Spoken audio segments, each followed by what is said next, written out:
चर्चा। सत श्री अकाल दोस्तों, मैं दर्शन सिंह दर्शक चर्चा प्रोग्राम लैके हाजिर हाँ। कई दिनों तो दो गठजोड़ों की चर्चा चल रही सी कौमी पद्धर के उत्ते। कौमी जमहूरी गठजोड़ पहलों तो बनया होया सीगा ते दूजा गठजोड़ कल इंडिया नाम का बन चुका है, जिहदे विच महत्वपूर्ण भूमिका कांग्रेस की है ते बाकी पार्टियां इस दे नाल जुड़ गई ने। एक पासे कौमी जमहूरी गठजोड़ विकास के नाम के उत्ते ये वोटां मंगण जा रहा है ते जिहड़ा इंडिया नाम का गठजोड़ है उस वालों लोकतंत्र बचाउण की फरियाद की जा रही है, लोगों को अपील की जाती है।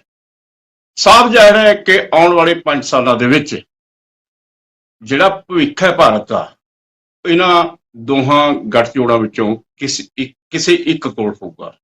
किस दे कोल हुंदा है, लोग किस नूं वोटां पाउंदे ने, ये तां समां दसूगा।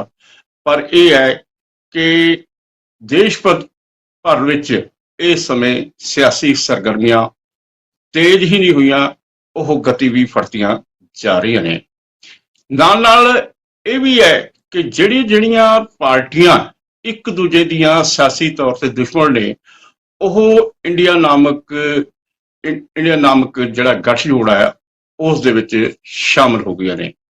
मिसाल के तौर पर पंजाब दे विच आम आदमी पार्टी की सरकार है ते दूजे पासे विरोधी धिर कांग्रेस है।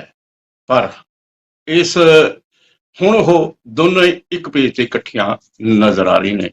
पंजाब दे विच किहो जिहे समीकरण होणगे, कांग्रेस ते आम आदमी पार्टी किस तरीके दे नाल आउंदियां लोक सभा चोणां लड़नगियां, ये भी साडे दर्शकां दे लई बहुत दिलचस्पी है। इस मामले दे विच इस साल बारे आपां जानकारी हासिल करांगे, किहड़ी पार्टी का किहड़ा पक्ष है उस बारे भी पता करांगे।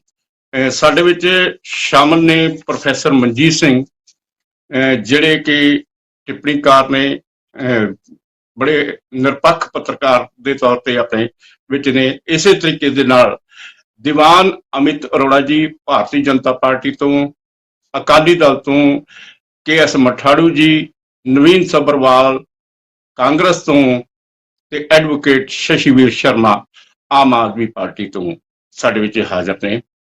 प्रोफैसर मनजीत सिंह होणां नूं मैं पहला पत्रकार कह गया सीगा। प्रोफैसर मनजीत सिंह होणे निरपक्ष टिप्पणीकार ने, विद्वान ने, पंजाब नूं सेध दिंदे आए ने ते जिथे कोई भी सियासी पार्टी गलत हुंदी है उहदे बारे गलत कहंदे ने, जिहड़ी कोई पार्टी ठीक हुंदी है उसनूं ठीक भी कहंदे है। पंजाब दे विच जो कुछ होण जा रहा है आने वाले समय दे विच, प्रोफैसर मनजीत सिंह जी एक किस तरीके नाल देख रहे हो जिहड़ा सियासी डिवेलपमेंट हुई है? पहला ते जिहड़ा नामकरण होया उन्हां दी जिहड़ी होण वाली मीटिंग दूसरी हो गई है बेंगलुरु च विरोधी पार्टियां दी, उहदे च इन्ना ही समझो दर्शक जी कि नामकरण ही सब तो वड्डी अचीवमेंट सी, बाकी ते जे गल्लां अगलियां मीटिंगां च होणगियां। हुण ਇਹਦਾ ਨਾਂ ਇੰਡੀਆ ਤੇ ਰੱਖ ਦਿੱਤਾ, ਲੋਕ ਕਹਿਣਗੇ ਇੰਡੀਆ ਨਾਂ ਕੀ ਹੋਇਆ ਹੈ, ਤੇ ਫਿਰ ਕਿਸੇ ਦੇ ਨਾਂ ਨੂੰ ਐਪਰੋਪਰੀਏਟ ਕਰਨ ਵਾਲੀ ਗੱਲ ਹੋ ਗਈ। ਨਿਤਿਸ਼ ਕੁਮਾਰ ਨੂੰ ਵੀ ਇੰਝ ਹੀ ਲੱਗਾ ਵੀ ਆਹ ਅਚਾਨਕ ਜਿਹਾ ਨਾਂ ਕਿਹੋ ਜਿਹਾ ਰੱਖਤਾ ਤੁਸੀਂ। ਹੁਣ ਨਾਂ ਦਾ ਕਿਸੇ ਨੂੰ ਇਹ ਜੇ ਤੁਸੀਂ ਖੋਲ ਕੇ ਇਹਨੂੰ ਸਾਰਾ ਐਬਰੀਵੇਸ਼ਨ ਨੂੰ ਜਿਹੜਾ ਜੇ ਬੋਲਣਾ ਚਾਹੋ ਤੇ ਕਈਆਂ ਦੇ ਥਿੜਕਦੇ ਆ, ਮੈਂ ਵੀ ਕਈ ਵਾਰੀ ਥਿੜਕ ਚੁੱਕਾ, पर मैं तो हुण रट्टा ला लिया क्योंकि कई बारी पुछना ते कई बारी असीं दसना।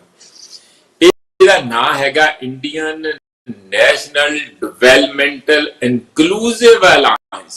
दसो तां कोई मेरे कहण तो बाद भी कोई लै देवे नां ते मैनूं पूरा ठीक लैना पैना। ये बड़ा औखा नां है। ये किसी वड्डे पंडित ने, राजनीतिक ज्योतिषी ने कहा भी ये नां ऐही रखियो ते फिर शुक्र जिहड़ा आ उहदे तो तुहाडा थोड़ा छुटकारा रहूगा। इस किस्म का ये नाम रखा गया। हुण ओहदियां इंप्लीकेशन देखो किहड़ियां, क्योंकि ज्यों ही नाम हो गया, कई ते कह रहे जी होना जी हो जूगा, सब ते कल ही पता सी होना इहो ही जे, ते पर हुण ये NDA वर्सेस इंडिया हो गया, NDA वर्सेस इंडिया हो गया। ਉਹਦਾ ਮਤਲਬ ਇਹ ਹੈ ਕਿ ਨੈਸ਼ਨਲ ਡੈਮੋਕ੍ਰੈਟਿਕ ਅਲਾਇੰਸ ਜਿਹੜਾ led by BJP Bharatiya Janata Party ਉਹਦਾ ਵਰਸਸ ਸਿੱਧਾ ਸਿੱਧਾ ਪੇਚਾ ਜੱਫਾ ਪੈ ਗਿਆ ਇੰਡੀਆ ਦੇ ਨਾਲ।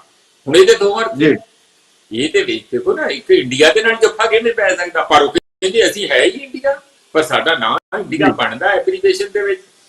ਇਸ ਲਈ ਇਹ ਇੱਕ ਜਾਨੀ ਇਸ ਕਿਸਮ ਦਾ ਨਾਂ ਤੁਸੀਂ ਵੀ ਜਿਸ ਤਰ੍ਹਾਂ ਤੁਹਾਡਾ ਵੀ ਆ ਰਿਹਾ ਇਹੋ ਜਿਹਾ ਲਿਖਿਆ ਉੱਪਰ, ਇਹ ਇਸ ਤਰ੍ਹਾਂ ਦਾ ਨਾਂ ਆ ਕਿ ਲੋਕਾਂ ਨੂੰ ਥੋੜਾ ਜਿਹਾ ਭੁਲੇਖਾ ਵੀ ਪਾਊਗਾ ਤੇ ਇੱਕ ਜਿਹੜੀ ਵਿਰੋਧੀ ਪਾਰਟੀਆਂ ਉਹਨਾਂ ਨੂੰ ਹਿੰਮਤ ਵੀ ਦਿੰਦੀ ਹੈ ਕਿ ਅਸਲੀ ਇੰਡੀਆ ਤੇ ਇਹੀ ਆ, ਉਹ ਤੇ ਐਵੇਂ ਅਲਾਇੰਸ ਆ।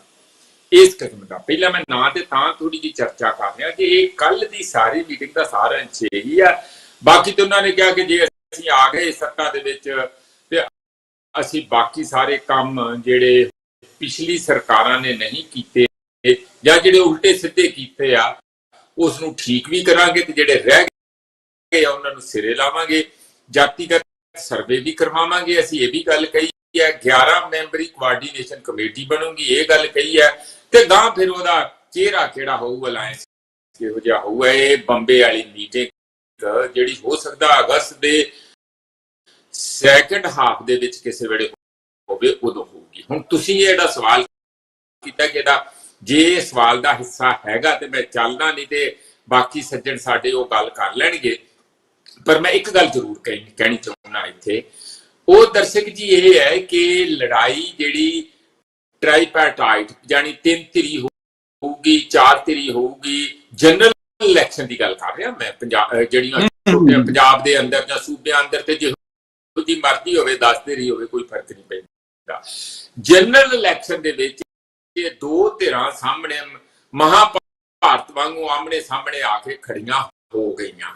ਹੁਣ ਇਹਦੇ ਚ ਤੀਜੀ ਧਿਰ ਦਾ ਕੋਈ ਬਹੁਤਾ ਉਸ ਕਿਸਮ ਦਾ ਅਲੱਗ ਕੋਈ ਛੁਣਛਣਾ ਜਾਂ ਤੁੰਤਣੀ ਜਾਂ ਜੋ ਵੀ ਹੈ ਵਾਜਾ ਵਜਾਉਣਾ, ਬੀਨ ਵਜਾਉਣੀ ਵਜਾਈ ਜਾਵੇ ਇਸ ਸਾਰੇ ਨਗਾਰਖਾਨੇ ਚ। ਪਰ ਜਦੋਂ ਇਹ ਲੜਾਈ ਚੱਲਣੀ ਆ ਤੇ ਲੋਕਾਂ ਨੇ ਜਾਂ ਦੇਸ਼ ਨੇ ਜਾਂ ਦੁਨੀਆ ਨੇ ਵੀ ਇਹ ਦੋ ਧਿਰਾਂ ਨੂੰ ਆਮੋ ਸਾਹਮਣੇ ਖੜੇ ਹੋਏ ਦੇਖਣਾ। ਔਰ ਇਹਦਾ ਅਸਰ ਮੈਂ ਲਾਸਟ ਗੱਲ ਕਹਿਣ ਲੱਗਾ ਇਹ ਹੋ ਗਿਆ ਕਿ ਕੱਲ ਜੋ ਬੀਜੇਪੀ ਦੇ ਤੇ ਉਹਨਾਂ ਦੇ ਪ੍ਰਧਾਨ ਮੰਤਰੀ ਦੇ ਤੇਵਰ ਸੀਗੇ, ਜਿਹੜੇ ਸਵੇਰੇ ਪੋਰਟ ਬਲੇਅਰ ਦੇ ਵਿੱਚ ਭਾਸ਼ਣ ਦਿੱਤਾ, ਸਿੱਧਾ ਹੀ ਗਾਲੀ ਗਲੋਚ, ਓਏ ਸਭ ਤੋਂ ਵੱਧ ਚੋਰ ਇਕੱਠੇ ਹੋ ਗਏ, ਚੋਰ ਸ਼ਬਦ ਨਹੀਂ ਵਰਤਿਆ ਉਹਨਾਂ ਨੇ, ਮਤਲਬ ਇਹ ਕਿਹਾ ਕਿ ਉਹਨਾਂ ਨੇ ਇਹ ਮਹਾਭ੍ਰਸ਼ਟ ਕੱਟੜ ਭ੍ਰਸ਼ਟ 20 ਲੱਖ ਕਰੋੜ ਰੁਪਇਆ ਖਾ ਕੇ ਬਿਜਲੀ ਬਿੱਲੇ ਹੱਜ ਨੂੰ ਚੱਲੇ। ਜਾਨੀ ਇਸ ਕਿਸਮ ਦਾ ਵੀ ਸਾਰੇ ਚਿਹਰੇ ਜਿਹੜੇ ਉੱਥੇ ਦਿਖ ਰਹੇ ਆ, ਸਾਰਾ ਭਾਰਤ ਉਹਨਾਂ ਨੂੰ ਦੇਖ ਰਿਹਾ ਕਿ ਉਹ ਇਕੱਠੇ ਹੋ ਗਏ ਮਹਾ ਕਰਪਟ ਤੇ ਇਹਨਾਂ ਦੇ ਵੱਲ ਨਾ ਦੇਖੋ। ਜਾਨੀ ਇਹ ਗਾਲੀ ਗਲੋਚ ਤੇ ਉਤਰੇ ਹੋਏ ਸੀ। ਜਾਨੀ ਇੰਜ ਮੈਨੂੰ ਲੱਗਾ ਕਿ ਜਿਵੇਂ ਪ੍ਰਧਾਨ ਮੰਤਰੀ ਨੂੰ ਉਸ ਸਾਰੇ ਜਮਾਵੜੇ ਦੇ ਸਾਹਮਣੇ ਮੈਂ ਪਹਿਲੀ ਵਾਰ ਇੰਨਿਆਂ ਸਾਲਾਂ 'ਚ ਛੱਟ ਪਟਾਉਂਦੇ ਦੇਖਿਆ। ਇਹ ਇੱਕ ਉਹਨਾਂ ਦਾ ਮੈਨੂੰ ਲੱਗਦਾ ਧਮਾਕੇ ਦਾ ਅਸਰ ਦੂਜੀ ਧਿਰ 'ਚ ਹੋ ਗਿਆ। ਹੁਣ ਇਹ ਜਿਹੜੀ ਪਹਿਲੀ ਧਿਰ ਆ, ਰਾਜ ਸੱਤਾ ਦੇ ਵਿੱਚ ਧਿਰ ਆ, ਉਹ ਆਪਣੀ ਤੋਪ ਕਿਹੜੀ ਚਲਾ ਕੇ ਤੇ ਇਸ ਗੱਲ ਦਾ ਜਵਾਬ ਦਿੰਦੀ ਹੈ, ਇਹ ਆਪਾਂ ਦੇਖਦੇ। ਵੈਸੇ ਉਹ ਸ਼ੋਕਾ ਹੋਟਲ 'ਚ ਮੀਟਿੰਗ ਤੇ ਕਰ ਚੁੱਕੇ ਆ, ਪਰ ਮੀਟਿੰਗ ਤੇ ਉਹ ਪੁਰਾਣੇ ਸੀਗੇ, ਉਹਦੇ 'ਚ 20 ਪਾਰਟੀਆਂ 38 ਚੋਂ ਇਹੋ ਜਿਹੀਆਂ ਸੀ ਜਿਨ੍ਹਾਂ ਕੋਲ ਕੁੱਲ ਮਿਲਾ ਕੇ 15 MP ਆ। 20 ਪਾਰਟੀਆਂ ਕੋਲ 8 ਕੋਲ ਕੋਈ ਜਿਹੜੀ ਨਵਾਂ 8 ਨਵਾਂ ਕੋਲ ਇੱਕ ਆ ਤੇ 3 ਕੋਲ 2 MP ਹੈਗੇ ਆ। ਬਾਕੀ ਤੁਸੀਂ ਗਿਣਤੀ ਤੇ ਜਿੰਨੀ ਮਰਜ਼ੀ ਲੱਸੀ ਦੇ ਵਿੱਚ ਪਾਣੀ ਪਾ ਕੇ ਵਧਾਈ ਚੱਲੋ, ਲੜਾਈ ਵਾਂਗੂ ਵਧਾਈ ਚੱਲੋ, ਉਹਦਾ ਕੋਈ ਬਹੁਤਾ ਫਰਕ ਪੈਣਾ। ਠੀਕ ਹੈ ਪ੍ਰੋਫੈਸਰ ਸਾਹਿਬ, ਤੁਸੀਂ ਇਹ ਕਹਿ ਰਹੇ ਹੋ ਕਿ ਜਿਸ ਤਰੀਕੇ ਦਾ ਕੱਲ ਕਾਂਗਰਸ ਦੀ ਅਗਵਾਈ ਦੇ ਵਿੱਚ ਜਿਹੜਾ ਗੱਠਜੋੜ ਬਣਿਆ ਉਸ ਤੋਂ ਜ਼ਰੂਰ ਭਾਰਤੀ ਜਨਤਾ ਪਾਰਟੀ ਜਿਹੜੀ ਹੈ ਥੋੜੀ ਬਹੁਤੀ ਡਰੀ ਹੋਈ ਨਜ਼ਰ ਆ ਰਹੀ ਹੈ। ਆਪਾਂ ਅਰੋੜਾ ਜੀ ਤੋਂ ਪੁੱਛ ਲੈਂਦੇ ਆ। ਅਮਿਤ ਜੀ, ਤੁਸੀਂ ਪ੍ਰੋਫੈਸਰ ਸਾਹਿਬ ਦੀ ਗੱਲ ਸੁਣੀ ਹੈ ਤੇ ਤੁਸੀਂ ਕਿਵੇਂ ਮਹਿਸੂਸ ਕਰ ਰਹੇ ਹੋ ਕਿ ਇਸ ਨੂੰ ਕਿੱਡਾ ਕੁ ਵੱਡਾ ਚੈਲੰਜ ਮਹਿਸੂਸ ਕਰਦੇ ਹੋ? ਨਹੀਂ ਦਰਸ਼ਕ ਜੀ, ਤੁਸੀਂ ਕਿੱਦਾਂ ਇਹ ਕਹਿਤਾ ਕਿ ਭਾਰਤੀ ਜਨਤਾ ਪਾਰਟੀ ਡਰੀ ਹੋਈ ਹੈ? ਉਹ ਭਾਈ ਭਾਰਤੀ ਜਨਤਾ ਪਾਰਟੀ ਦੇ ਵਿਕਾਸ ਦੇ ਕੰਮਾਂ ਨੂੰ ਲੈ ਕੇ, ਕੇਂਦਰ ਸਰਕਾਰ ਦੇ ਕੰਮਾਂ ਨੂੰ ਲੈ ਕੇ 26 ਦਲ ਇਕੱਠੇ ਹੋਏ ਆ। ਜਿਹੜੇ ਪਹਿਲੇ ਅਲੱਗ-ਅਲੱਗ ਹੈਗੇ ਸੀ ਭ੍ਰਿਸ਼ਟਾਚਾਰੀ ਸਾਰੇ ਇਕੱਠੇ ਹੋਏ ਆ। ਵੰਸ਼ਵਾਦ ਵਾਲੇ ਅੱਜ ਕਹਿ ਰਹੇ ਆ ਕਿ ਇੰਡੀਆ ਦੇ ਨਾਮ ਤੇ ਅਸੀਂ ਵੋਟਾਂ ਮੰਗਾਂਗੇ। ਵੰਸ਼ਵਾਦ ਦੀ ਰਾਜਨੀਤੀ ਕਰਨ ਵਾਲੇ ਭ੍ਰਿਸ਼ਟਾਚਾਰੀ ਦਲ ਸਾਰੇ ਕਹਿ ਰਹੇ ਅਸੀਂ ਇੰਡੀਆ ਦੇ ਨਾਮ ਤੇ ਵੋਟਾਂ ਮੰਗਣਗੇ। ਕਿੰਨੀ ਸ਼ਰਮ ਦੀ ਗੱਲ ਹੈ ਜੀ। ਹੁਣ ਮੈਨੂੰ ਇਹ ਦੱਸੋ, ਤੁਸੀਂ ਟਿੱਪਣੀਕਾਰ ਜੀ ਦੇ ਵਿਚਾਰ ਸੁਣ ਲੈ। ਟਿੱਪਣੀਕਾਰ ਜੀ ਨੇ ਤਾਂ ਇਹ ਕਹਿਤਾ ਕਿ ਲਓ ਜੀ ਇੰਨੀਆਂ ਪਾਰਟੀਆਂ ਐਨਡੀਏ ਦੇ ਵਿੱਚ ਜਿਨ੍ਹਾਂ ਦਾ ਕੋਈ ਸੰਸਦ ਨਹੀਂ। ਕੀ ਇਹਨਾਂ ਨੇ ਗਿਣਤੀ ਨਹੀਂ ਕੀਤੀ ਕਿ ਜਿਨ੍ਹਾਂ ਦਾ ਨਾਂ ਇੰਡੀਆ ਲੈਂਡ ਹੈ ਉਹਨਾਂ ਦੇ ਵਿੱਚ 10 ਪਾਰਟੀਆਂ ਇਦਾਂ ਦੀਆਂ ਜਿਨ੍ਹਾਂ ਦਾ 0 ਸੰਸਦ ਹੈ। ਉਹ ਗਿਣਤੀ ਕੋ ਟਿੱਪਣੀਕਾਰ ਨੂੰ ਭੁੱਲ ਗਏ ਪ੍ਰੋਫੈਸਰ ਮਨਜੀਤ ਸਿੰਘ ਜੀ। ਚਲੋ ਮੈਨੂੰ ਇਹ ਦੱਸ ਦੇਣ ਕਿ ਇਨਕਲੂਸਿਵ ਅਲਾਇੰਸ ਜਿਹੜਾ ਇਹਨਾਂ ਦੇ ਨਾਮ ਦੇ ਵਿੱਚ ਆਂਦਾ, ਇੰਡੀਆ ਦੇ ਨੈਸ਼ਨਲ ਡਿਵੈਲਪਮੈਂਟ ਇਨਕਲੂਸਿਵ ਅਲਾਇੰਸ ਦਾ ਕੀ ਮਤਲਬ ਆ ਮੈਨੂੰ ਪ੍ਰੋਫੈਸਰ ਮਨਜੀਤ ਸਿੰਘ ਜੀ ਦੱਸ ਦੇਣ। ਜੀ ਇਨਕਲੂਸਿਵ ਅਲਾਇੰਸ ਦਾ ਮਤਲਬ ਆ, ਮੈਂ ਦੱਸਦਾ ਤੁਹਾਨੂੰ, ਇਨਕਲੂਸਿਵ ਅਲਾਇੰਸ ਦਾ ਮਤਲਬ ਹੈ ਕਿ ਸਾਰੇ ਲੋਕ ਜਿਹੜੇ ਆ ਉਹ ਅੰਦਰੋਂ ਹੀ ਆਣੇ ਆ। ਪਰਿਵਾਰ ਦੇ ਲੋਕ, ਵੰਸ਼ਵਾਦ ਦੇ ਲੋਕ ਜਿਹੜੇ ਆ ਉਹ ਅੰਦਰੋਂ ਹੀ ਲੈ ਕੇ ਡਿਵੈਲਪ ਕਰਨੇ ਆ। ਇਨਕਲੂਸਿਵ ਅਲਾਇੰਸ ਦਾ ਇਹ ਮਤਲਬ ਹੈ। ਦੇਖੋ ਗੱਲ ਇਹ ਹੈ ਕਿ ਜਿਹੜੇ 26 ਚੋਰ ਇਕੱਠੇ ਹੋਏ, 26 ਭ੍ਰਿਸ਼ਟਾਚਾਰੀ ਦਲ ਇਕੱਠੇ ਹੋਏ, ਇਹ 26 ਭ੍ਰਿਸ਼ਟਾਚਾਰੀ ਦਲਾਂ ਦਾ ਮੋਟਿਵ ਕੀ ਹੈ? ਆਪਣੇ ਬੱਚਿਆਂ ਨੂੰ ਸੁਰੱਖਿਅਤ ਕਰਨਾ। ਜਦ ਕਿ ਮੋਦੀ ਜੀ ਦਾ ਜਿਹੜਾ ਉਹ ਮੰਤਵ ਹੈ, ਐਨਡੀਏ ਦਾ ਮੰਤਵ ਹੈ ਕਿ ਦੇਸ਼ ਦੇ ਬੱਚਿਆਂ ਦੀ ਸੁਰੱਖਿਆ ਕਰਨਾ। 26 ਦਲਾਂ ਦਾ ਇੰਡੀਆ ਦੇ ਨਾਂ ਦੇ ਜਿਹੜੇ ਚੱਲੇ ਇਕੱਠੇ ਹੋਏ ਆ ਉਹ ਸਿਰਫ ਆਪਣੇ ਬੱਚਿਆਂ ਨੂੰ ਸੁਰੱਖਿਅਤ ਕਰਨਾ ਚਾਹੁੰਦੇ ਆ। ਅਮਿਤ ਅਰੋੜਾ ਜੀ ਤੁਹਾਡੇ ਕੋਲ ਫੇਰ ਵਾਪਸ ਆ ਰਿਹਾ, ਤੁਸੀਂ ਆਪਣੀ ਗੱਲ ਜਾਰੀ ਰੱਖਿਓ। ਇਸ ਸਮੇਂ ਇੱਕ ਬ੍ਰੇਕ ਦਾ ਸਮਾਂ ਹੋ ਰਿਹਾ, ਲੈਣੇ ਇੱਕ ਬ੍ਰੇਕ। ਚਰਚਾ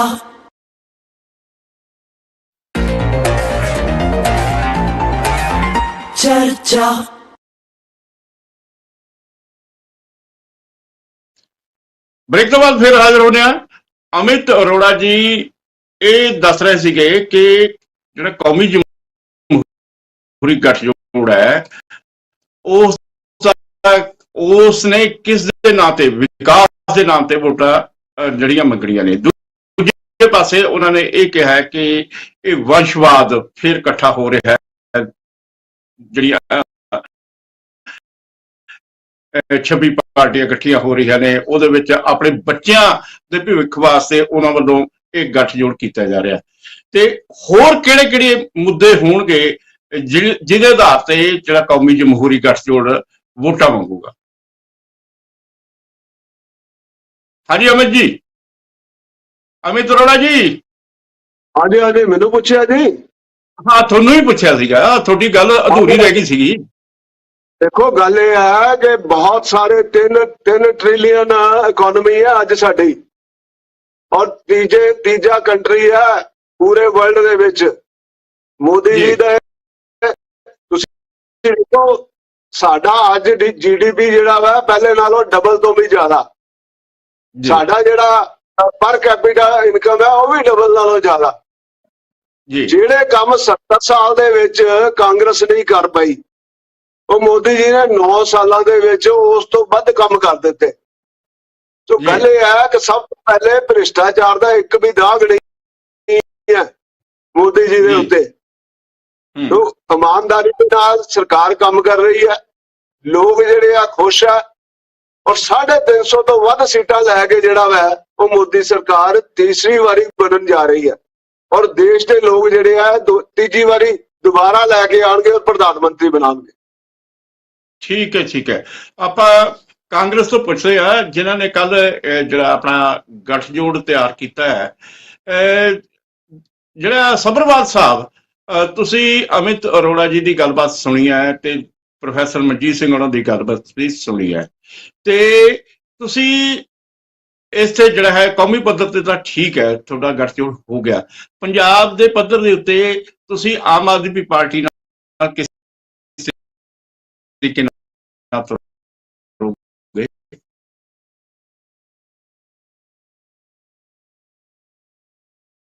ਸਬਰਵਾਲ ਸਾਹਿਬ।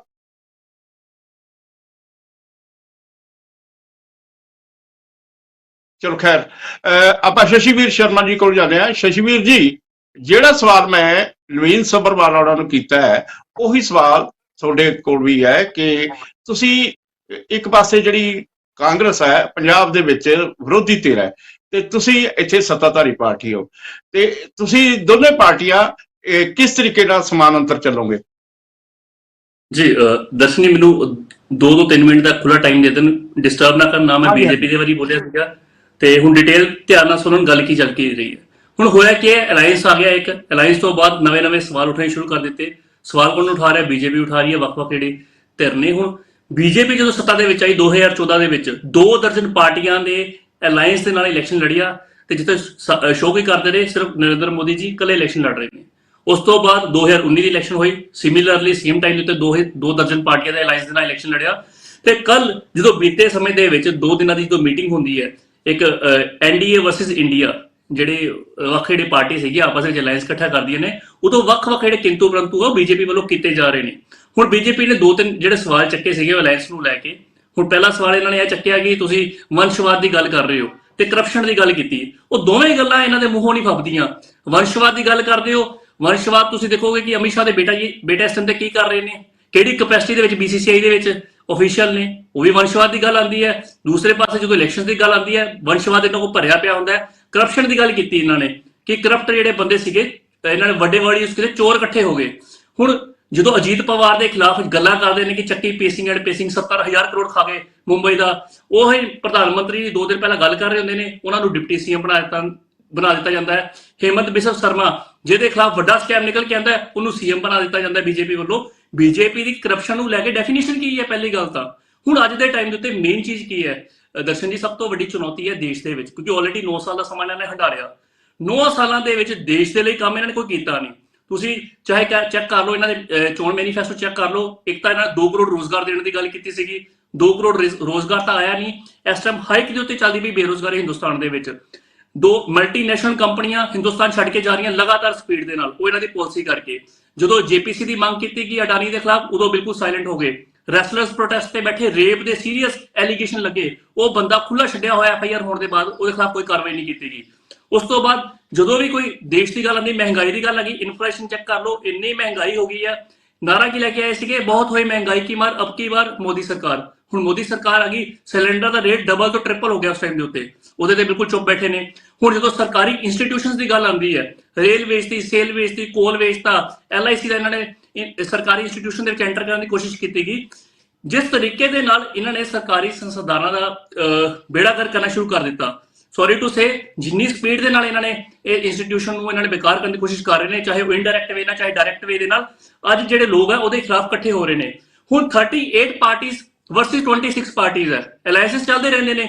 ਮਤਭੇਦ ਹੋ ਸਕਦਾ, ਕਾਂਗਰਸ ਦੀ ਆਈਡੀਓਲੋਜੀ ਕੁਝ ਹੋਰ ਹੋ ਸਕਦੀ ਹੈ, ਸਾਡੀ ਪਾਰਟੀ ਦੀ ਆਈਡੀਓਲੋਜੀ ਕੁਝ ਹੋਰ ਹੋ ਸਕਦੀ ਹੈ, ਪਰ ਜਦੋਂ ਨੈਸ਼ਨਲ ਲੈਵਲ ਤੇ ਇਲੈਕਸ਼ਨ ਦੀ ਗੱਲ ਆਉਂਦੀ ਹੈ, ਖੂਬਸੂਰਤੀ ਹੈ ਲੋਕਤੰਤਰ ਦੀ ਇਹੋ ਹੈ, ਤੁਹਾਡੀ ਆਈਡੀਓਲੋਜੀ ਹੋਰ ਹੋ ਸਕਦੀ ਹੈ। ਤੁਸੀਂ ਜਦੋਂ ਇਲੈਕਸ਼ਨ ਲੜਦੇ ਹੋ, ਹੁਣ ਜਿਹੜੀ 38 ਪਾਰਟੀਆਂ NDA ਦੇ ਵਿੱਚ ਹੈ, ਇਹਨਾਂ ਦੀ ਆਈਡੀਓਲੋਜੀ ਮਿਲਦੀ ਹੈ ਸਾਰਿਆਂ ਦੀ ਆਪਸ ਦੇ ਵਿੱਚ, ਅਲੱਗ-ਅਲੱਗ ਪਾਰਟੀਆਂ ਇਕੱਠੀਆਂ ਕਰ ਲਈਆਂ, 38 ਪਾਰਟੀਆਂ ਇਹਨਾਂ ਨੇ ਆਪ ਦੇ ਨਾਲ ਜੁਆਇਨ ਕਰਵਾ ਲਈਆਂ।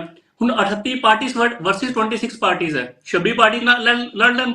ਹੁਣ ਹੋਇਆ ਕਿ ਜਦੋਂ ਦਾ ਅਲਾਈਅੰਸ ਹੋਇਆ, ਬੀਜੇਪੀ ਦੇ ਪ੍ਰਵਕਤਾ ਤੋਂ ਲੈ ਕੇ ਈਵਨ ਦੇਸ਼ ਦੇ ਪ੍ਰਧਾਨ ਮੰਤਰੀ ਜੀ ਐਸੇ ਸ਼ਬਦ ਯੂਜ਼ ਕਰਨੇ ਸ਼ੁਰੂ ਕਰਤੇ ਜਿਹੜੇ ਉਹਨਾਂ ਕੋਲ ਐਕਸਪੈਕਟਡ ਨਹੀਂ ਸੀਗੇ, ਕਿਤੇ ਨਾ ਕਿਤੇ ਬਿਲਕੁਲ ਘਬਰਾਏ ਹੋਏ ਨੇ। ਐਸੇ ਵਰਡ ਸ਼ਰੇਆਮ ਕਰ ਦਿੱਤਾ, ਬੇਈਮਾਨ ਇਕੱਠੇ ਹੋ ਗਏ, ਚੋਰ ਇਕੱਠੇ ਹੋ ਗਏ। ਇਹ ਉਹੀ ਪ੍ਰਧਾਨ ਮੰਤਰੀ ਨੇ ਜਿਹੜੇ ਅੱਜ ਤੋਂ 6 ਦਿਨ ਪਹਿਲਾਂ ਅਜੀਤ ਪਵਾਰ ਦੇ ਖਿਲਾਫ 70,000 ਕਰੋੜ ਦਾ ਸਕੈਮ ਕੱਢਦੇ ਪਏ ਸੀਗੇ। ਹੋਇਆ ਕਿ ਥੋੜੇ ਦਿਨਾਂ ਬਾਅਦ ਉਹਨਾਂ ਨੂੰ ਡਿਪਟੀ CM ਦੀ ਸਹੁੰ ਚੁਕਾ ਦਿੱਤੀ। ਇਹ ਉਹੀ ਪ੍ਰਧਾਨ ਮੰਤਰੀ ਨੇ ਜਿਹੜੇ ਪਹਿਲਾਂ ਹਿੰਮਤ ਵਿਸ਼ਵ ਸ਼ਰਮਾ ਦੇ ਖਿਲਾਫ ਬੋਲਦੇ ਸੀਗੇ। ਜੀ ਤੁਹਾਡੇ ਕੋਲ ਫੇਰ ਆਉਂਦੇ ਆ, ਆਪਾਂ ਹੁਣ ਇੱਕ ਮਠਾਲੂ ਸਾਹਿਬ ਕੋਲ ਜਾਂਦੇ ਆ। ਮਠਾਲੂ ਸਾਹਿਬ, ਤੁਸੀਂ ਦੇਖਿਆ ਕਿ 2 ਗੱਠਜੋੜ ਬਣ ਚੁੱਕੇ ਨੇ, ਤੇ ਤੁਸੀਂ ਜਿਹੜਾ ਅਕਾਲੀ ਦਲ ਹੈ ਇਸ ਸਮੇਂ ਕੱਲਾ ਹੀ ਪੰਜਾਬ ਦੇ ਵਿੱਚ ਡਟਿਆ ਹੋਇਆ ਹੈ, ਉਸ ਵੱਲੋਂ ਇਹ ਕਿਹਾ ਨਹੀਂ ਜਾ ਰਿਹਾ ਕਿ ਅਸੀਂ ਕਿਹੜੇ ਗੱਠਜੋੜ ਦੇ ਵਿੱਚ ਜਾਣਾ ਹੈ। ਦਰਸ਼ਕ ਜੀ, ਪਹਿਲੀ ਗੱਲ ਤਾਂ ਸ਼੍ਰੋਮਣੀ ਅਕਾਲੀ ਦਲ ਪੰਜਾਬ ਦੀ ਪਾਰਟੀ ਹੈ, ਪੰਜਾਬ ਦੀ ਖੇਤਰੀ ਪਾਰਟੀ ਹੈ, ਲੋਕਾਂ ਦੀ ਗਰਾਊਂਡ ਨਾਲ ਜੁੜੀ ਹੋਈ ਪਾਰਟੀ ਹੈ ਔਰ ਸਿੱਖ ਕੌਮ ਦੀ ਨੁਮਾਇੰਦਾ ਜਥੇਬੰਦੀ ਹੈ। ਪਹਿਲੀ ਗੱਲ ਤਾਂ ਇਹ ਆਪਾਂ ਨੂੰ ਗੱਲ ਸਮਝਣੀ ਪਊਗੀ। ਦੂਸਰੀ ਗੱਲ, ਗੱਠਜੋੜ ਦੇਖੋ, BJP ਨੇ ਕਿੰਨੀਆਂ ਪਾਰਟੀਆਂ ਇਕੱਠੀਆਂ ਕਰ ਲਈਆਂ, ਕਾਂਗਰਸ ਨੇ ਕਿੰਨੀਆਂ ਪਾਰਟੀਆਂ ਇਕੱਠੀਆਂ ਕਰ ਲਈਆਂ, ਇਹ ਬਾਅਦ ਦੀਆਂ ਗੱਲਾਂ ਕਿ ਉਹ ਉਹਨਾਂ ਨੂੰ ਚੋਰ ਕਹੀ ਜਾਂਦੇ ਆ, ਉਹ ਉਹਨਾਂ ਨੂੰ ਚੋਰ ਕਹੀ ਜਾਂਦੇ ਆ। ਜਿੱਥੋਂ ਤੱਕ ਤੁਸੀਂ ਸਾਡਾ ਸਵਾਲ ਕੀਤਾ, ਦੇਖੋ ਪੰਜਾਬ ਦੇ ਵਿੱਚ ਅੱਜ ਹੜ੍ਹਾਂ ਦੀ ਮਾਰ ਇੰਨੀ ਜ਼ਿਆਦਾ, ਲੋਕ ਤਰਾਹੀ ਕਰ ਰਹੇ ਆ। ਸ਼੍ਰੋਮਣੀ ਅਕਾਲੀ ਦਲ, ਸ਼੍ਰੋਮਣੀ ਗੁਰਦੁਆਰਾ ਪ੍ਰਬੰਧਕ ਕਮੇਟੀ ਔਰ ਸਾਡਾ ਸਾਰਾ ਕੱਟ ਇਸੇ ਕੰਮ ਤੇ ਲੱਗੇ ਕਿ ਲੋਕਾਂ ਨੂੰ ਅੱਜ ਦੀ ਘੜੀ ਉਸ ਤੋਂ ਨਿਜਾਤ ਦਵਾਈ ਜਾਵੇ। ਦੂਜੀ ਗੱਲ ਵੀ ਤੁਸੀਂ ਇਕੱਲੇ ਰਹਿ ਗਏ। ਦੇਖੋ ਦਰਸ਼ਕ ਜੀ, ਸਭ ਤੋਂ ਪਹਿਲੀ ਵੱਡੀ ਗੱਲ ਹੈਗੀ ਆ, ਸ਼੍ਰੋਮਣੀ ਅਕਾਲੀ ਦਲ ਕਾਂਗਰਸ, ਜਿਸ ਧਿਰ ਦੇ ਵਿੱਚ ਕਾਂਗਰਸ ਹੈ, ਸ਼੍ਰੋਮਣੀ ਅਕਾਲੀ ਦਲ ਉਸ ਦੇ ਵਿੱਚ ਕਦੇ ਨਹੀਂ ਜਾਏਗਾ, ਕਿਉਂਕਿ ਪੰਜਾਬ ਦੇ ਵਿੱਚ ਪੰਜਾਬੀਅਤ ਦਾ, ਸਿੱਖ ਕੌਮ ਦਾ, ਪੰਜਾਬ ਦਾ ਨੁਕਸਾਨ, ਪੰਜਾਬ ਦੀ ਜਵਾਨੀ ਦਾ ਨੁਕਸਾਨ ਜਿੰਨਾ ਕਾਂਗਰਸ ने किया, कांग्रेस ने किया, उन्हें किसी पार्टी ने नहीं किया। दरबार साहब के उत्ते अटैक कराया 84 के दंग जी नस्लकुशी की जो कांग्रेस ने किया, यह तो सवाल ही पैदा नहीं होता। हुण दूजी गल करते हैं बीजेपी की कि तुसीं बीजेपी देखो, श्रोमणी अकाली दल के ना ही तो कदे किसी लीडर ने ना ही कदे प्रधान साहब ने यह गल कही कि साडा समझौता किसी पार्टी नाल हो रहा है, ना ही कोई बीजेपी के किसी सीनियर लीडर ने साहब ने कहा कि साडा समझौता। ਜਿਹੜੀਆਂ ਇਹ ਗੱਲਾਂ ਬਾਤਾਂ ਹੈਗੀਆਂ ਇਹੀ ਲੋਕ ਗੱਲਾਂ ਕਰਦੇ ਸੀ बीजेपी नाल समझौता हो गया जी, इन्नियां सीटां भी वंडतियां, ये कर दिया वो। अज मैं राजा वड़िंग नूं सुन रहा सी, अनैतिक लोग कहूंगा इन्हां नूं मैं, अनैतिक लोग, एक अनैतिक हुंदे आ, एक नजायज हुंदे आ। ये नजायज भी ने, अनैतिक लोग भी ने। जिहड़े कांग्रेस और आम आदमी पार्टी, देखो असीं शुरू तो कहने ए ते बी टीम, क्योंकि अरविंद केजरीवाल ने जवाकां दी सौं खाधी सी, मैं किसी नाल समझौता नहीं करूंगा, कांग्रेस नाल कीता, उत्थों कांग्रेस दा अज सफाया। उस तो बाद कांग्रेस की सरकार रही, इन्हां दी आम आदमी पार्टी की जिहड़ी हैगी है विरोधी धिर रही, 8 MLA चले गए, विरोधी धिर की कुर्सी फिर भी कायम करके रखी कांग्रेस ने, इन्हां नूं संभाल के रखा, बुक्कल दे विच रखिया। हुण की गल होई, हुण आम आदमी पार्टी की पंजाब दे विच सरकार है और विरोधी धिर कांग्रेस, कांग्रेस ने इत्थे गोडे टेकते आम आदमी पार्टी अगे। आम आदमी पार्टी की दिल्ली दे विच सरकार है, अरविंद केजरीवाल उत्थे फसे हुए आ, कोई अपना रह गया, उन्होंने कांग्रेस दे अगे गोडे टेकते। हुण इन्हां दा सौदा की होया दर्शक जी, दिल्ली जिहड़े राहुल गांधी जी है उन्होंने कहा कि तुसीं साडे पंजाब वाले कांग्रेसियां नूं कुछ नहीं कहना, और दिल्ली वाले अरविंद केजरीवाल ने पंजाब वाले आम आदमी वाले नूं कहा भाई हुण तुसीं कुछ नहीं बोलना, इन्हां दे समझौते हो गए। मैनूं हैरानगी है जिस तरह मैं मैनूं फिनिश कर जवाब ले देने सब्रवाल साहब उल्टी खड़ी कर रहे ने, जवाब ले देने सब्रवाल साहब कहंदे तुसीं गोडे टेक दित्ते आ। जी जी जी दर्शन जी, सब तो पहली गल तो मैं कहना चाहता कि जिहड़ी संविधानिक संस्थावां दे उत्ते बीजेपी का प्रहार है वो कांग्रेस बर्दाश्त नहीं करेगी, क्योंकि कांग्रेस ही स्टेट की सब तो वड्डी पार्टी रही है जिन्हें संविधान की नींव नूं हमेशा बचाने की कोशिश की है और बचाती रहेगी। क्योंकि संवैधानिक संस्थावां दे उत्ते जो संविधान ने एक नीयत है कि राज्य और केंद्र दीयां की शक्तियां, जो राज्य और केंद्र दीयां शक्तियां, संविधान भीमराव अंबेडकर वो भी कांग्रेसी सी, उन्होंने एक इन्ना महान संविधान बनाया, उहदे विच राज्य और केंद्र दीयां शक्तियां नीत है उहदे लिखियां होईयां। उहदे विच जे आपां केंद्र हर जगह ते राज्य के अंदर एक अध्यादेश लगा के और राज्य की शक्तियों को स्नैच करता, कल वो पंजाब की शक्तियों स्नैच करेगा। बीजेपी जदों तो रूल सरकार आई है, तुसीं देखिया होना है कि इन्होंने जिन्नियां भी साडे संवैधानिक ढांचे हैं उन्होंने तोड़िया मोड़िया। जो भी ऑर्डिनेंस के उत्ते कांग्रेस ने सपोर्ट की है वो कांग्रेस ने आप भी सपोर्ट नहीं की। कांग्रेस ने एक संवैधानिक संस्थावां के उत्ते जो बीजेपी का प्रहार है उन्होंने रोकने वास्ते की है। तुसीं आप देख लो कि किस तरीके नाल संवैधानिक संस्थावां नूं तरोड़ मरोड़दे हैं। इन्हां दा ईडी का तीसरी बार ईडी का डायरेक्टर संजय मिश्रा को एक्सटेंशन दी, जिन्हें सुप्रीम कोर्ट ने इन्होंने कहा कि इलीगल है, और उन्होंने कहा कि तुसीं 31 जुलाई तो पहले इस बंदे को हटाओ, तो जिहदी कि 18 नवंबर तक एक्सटेंशन थी। तो पहली तो गल है मैं कहना चाहना कि जिहड़ी कांग्रेस है वो संविधान के प्रति हैगी है, समर्पित है, और संविधान के अंदर जदों भी बीजेपी को नुकसान पहुंचाने की कोशिश करेगी कांग्रेस, वो कोई भी विचारधारा की पार्टी होए वो उन्होंने सपोर्ट करेगी। इहो डिसीजन लिता है, ये कोई गोडे टेकन वाली गल नहीं है। जी अपने ख्याली पुलाव बनाई जाते हैं गोडे तो इन्होंने टेकते है। ऑलरेडी जरा अपना पार्लीमेंट का उद्घाटन होया जिहदे ऑलरेडी जा चुके हैं, ऑलरेडी बीजेपी को सरेंडर कर चुके हैं। अनहोली तो इन्होंने किया जरा 700 किसानों की शहादत भुल के बीजेपी की झोली च दोबारा जाना चाहते हैं। इन्हां दा लायक मन्निया जा सकता कि हो जाए, पर कांग्रेस साडी तां कोई गल ही नहीं होई, तुसीं तां चले गए। विचकार नहीं बोलिया, मैनूं बोलन दो, मैं विचकार नहीं बोलिया, तुहानूं बोलो 700 किसानों की शहादत जो तुसीं भुल जांदे हो। जिहड़ी बीजेपी ने 700 किसान उत्ते जिहड़ा किसान अपने किसान वीर बैठे रहे 1 साल, जिन्हां नूं धुप्प छां ठंड उत्थे बर्दाश्त की और उन्हां दी शहादत हो गई। तुसीं उस बीजेपी के नाल पिंगा वधाना चाहते हो, ये तो दिखदा है। पर चलो एनी हाउ कांग्रेस ने कभी ना किसी अगे घुटने टेके हैं। जो अलायंस बनया वो भी कांग्रेस लैडिड अलायंस है, उन्होंने कांग्रेस ही लीड कर रही है।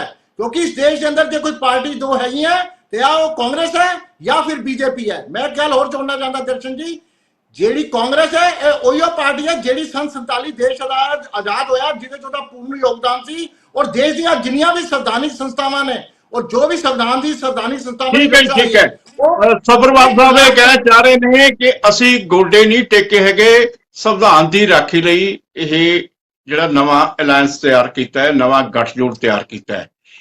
ਇਸ ਗੱਲ ਦੇ ਆਪਾਂ ਜੋ ਸਵਾਲ ਖੜੇ ਹੋਏ ਨੇ, ਸਾਰੀ ਪਾਰਟੀਆਂ ਨੇ ਖੜੇ ਕੀਤੇ ਨੇ, ਉਹ ਅਮਿਤ ਅਰੋੜਾ ਜੀ ਤੋਂ ਅਗਲੀ ਜਿਹੜਾ ਪਾਰਟ ਹੈ ਉਸ ਦੇ ਵਿੱਚ ਸਵਾਲਾਂ ਦੇ ਜਵਾਬ ਲਵਾਂਗੇ।